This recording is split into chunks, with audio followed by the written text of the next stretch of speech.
The Springboks and the All Blacks haven't done a proper tour since 1996, but there are ongoing talks between New Zealand Rugby and South Africa Rugby to revive these tours. However, I think this is a bad idea for the Springboks, and here's why. Now, let me give you some context. So, New Zealand Rugby and South Africa Rugby are currently talking to revive the Test series. If you think about a sport like cricket, where they play 5 games in a series for the Test matches, and then the winner of that entire series is the team who wins the most number of games. Now, New Zealand and South Africa haven't had one of those proper tours since 1996. Yes, they've played in Tri-Nations, in the Rugby Championship, and in a World Cup. But outside of that, they haven't played a tour besides in 2022 when they started introducing these shorter tours. It was a 2-game tour in which it ended 1-1, ended in a draw. So why do they want to do this? Well, in particular, I think New Zealand Rugby want to do it. They've said to strengthen the connection with South Africa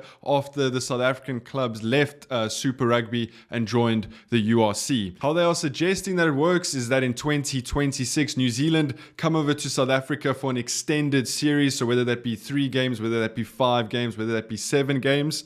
And then in 2030, the Springboks or South Africa go over to New Zealand and kind of just do the reverse. It's almost like the British and Irish Lions when they either play New Zealand, Australia, or they come to us. They do it every couple of years. It's this massive thing. Everyone's watching the series, and I think that's exactly what they want to do with New Zealand and South Africa, 2 of the biggest powerhouses in rugby. So there are a couple of caveats that we need to take into account for this to happen. Now, South Africa Rugby and New Zealand Rugby need to speak to Argentina and Australia because they also have to give consent to do this, because the series would take part during the Rugby Championship. So the Rugby Championship would have to be a little bit disjointed. So Argentina and Australia would have to tick this off. But it also gives Argentina and Australia a chance to maybe have a series against each other, which I think is what will probably happen if South Africa and New Zealand end up playing this extended series. But there is a lot of bells and whistles and tick boxes that need to be ticked in order for this to take place. However,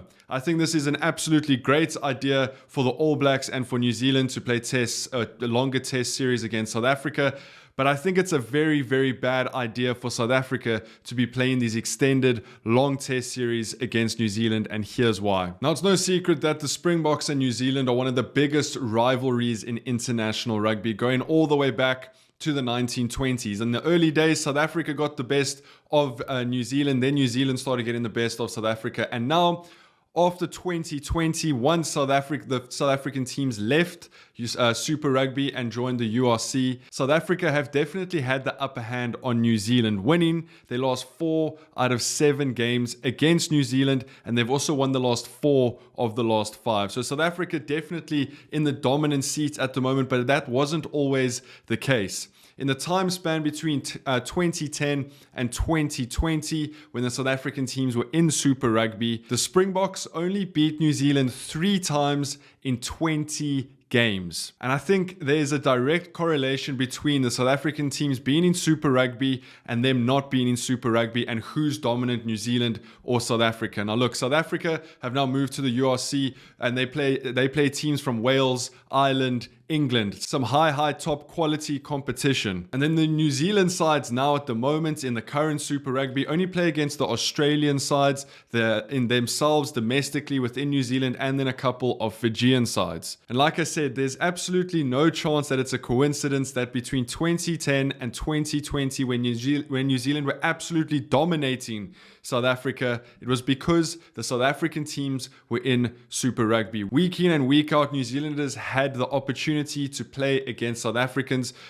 A test I don't think the Fijians and the Australians are giving them, or it's just a little bit of a different test. I don't think New Zealand teams are getting enough exposure to the physicality that a South African pack brings. I just don't think they're getting the right exposure to the big enough teams within the world in club rugby to really push them and for them to find new heights. I mean, between 2010 and 2020, New Zealand won 2 World Cups. They're absolutely dominating at Super Rugby, and now New Zealand have lost their last 4 out of 5 games to South Africa after 2020, most recently in a World Cup final. And to be fair, New Zealand just don't look like the same team they were back in the 2010s, and that is because they do not play South Africa enough. Yes, they play them in they played them in the Tri Nations, which is now the Rugby Championship, and they played them in the World Cup. That's not enough fixtures for them to truly test themselves against the best in the world. So why I think this is a bad idea for South Africa and a very, very good idea for New Zealand is because South Africa have just got the ascendancy over New Zealand. That's because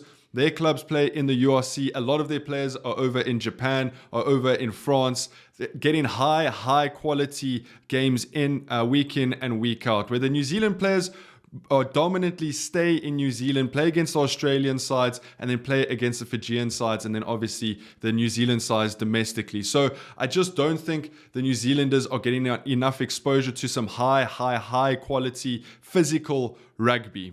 And if South Africa and New Zealand agree to these extended test series, that's just giving New Zealand more opportunity for them to test themselves against the best in the world. And we could see that gap start to close a little bit. New Zealand maybe start to regain their glory from their old days in the 2010s to 2020. So that was just my thinking when I saw these new series come out, that New Zealand and South African rugby were chatting about having extended series again. As always, let me know what you guys think down in the comments. What's your take on this? Should South Africa do it? Should they not? As always, make sure you hit that subscribe button, and I'll see you guys in the next one. Peace.